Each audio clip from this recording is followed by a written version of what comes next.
Greetings! How's it going? How are you? This is Phil, aka the owner of the Dabbing Diaries channel.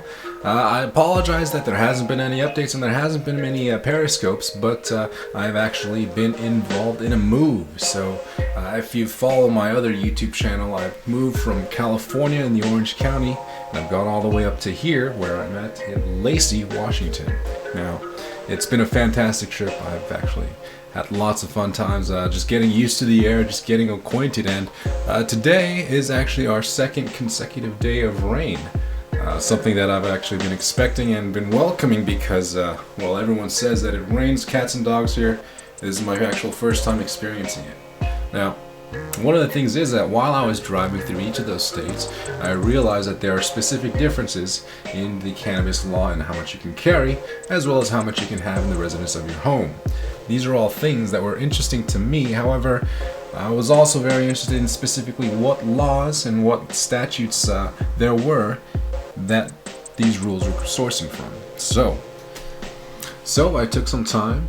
I looked into specifically all the different measures that we have in California. It is Proposition 215 and Senate Bill 420. In the state of Oregon, it was Measure 90 that allowed the legalization of cannabis, and as in the state of Washington here, it was the Initiative 502, which allowed the recreational sale of cannabis. Now, there are very, very specific texts in these laws, as well as a lot of jargon that many people don't really know and many people don't really kind of gloss over when they go to these shops. You know, as a consumer, you probably might not be interested in this, and to be honest, you probably wouldn't need to be interested in this. You probably wouldn't need to know anything about this, because these rules have a lot of details which are probably more interesting to the retailers, the processors, and the producers of cannabis.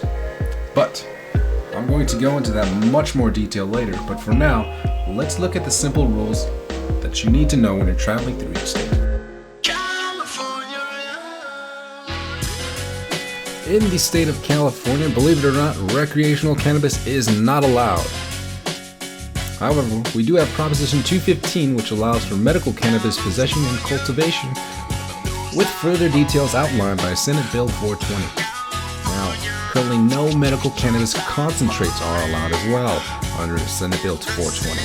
There is currently something called the 2014 Farm Act bill. However, that bill only outlines the research of hemp extracts for medical usage.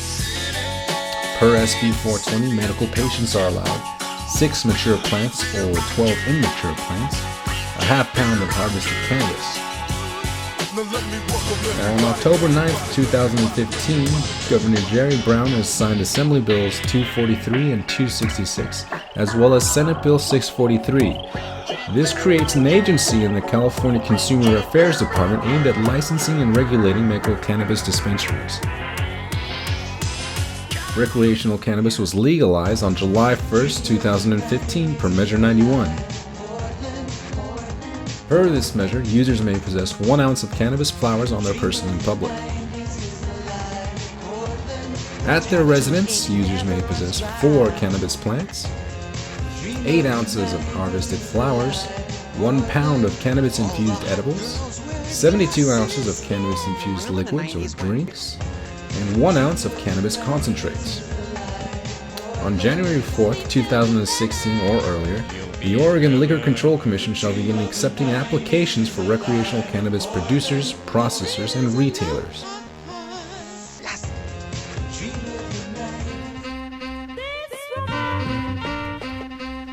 In the state of Washington, recreational cannabis was legalized in Washington on December 6, 2012 per Initiative 502. Users may possess 1 ounce of cannabis flowers on their person in public, 1 pound of cannabis-infused edibles, 72 ounces of cannabis-infused liquids, 7 grams of cannabis concentrates. However, one strange thing is that for recreational users, no plants are allowed. Now recently, a second SSB 5052 has been passed.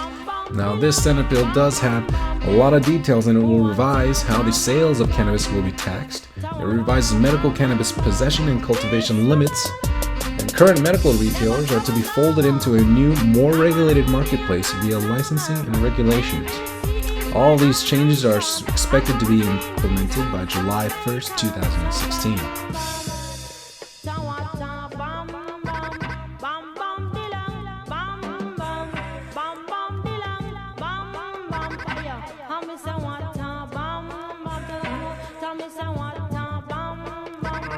Tell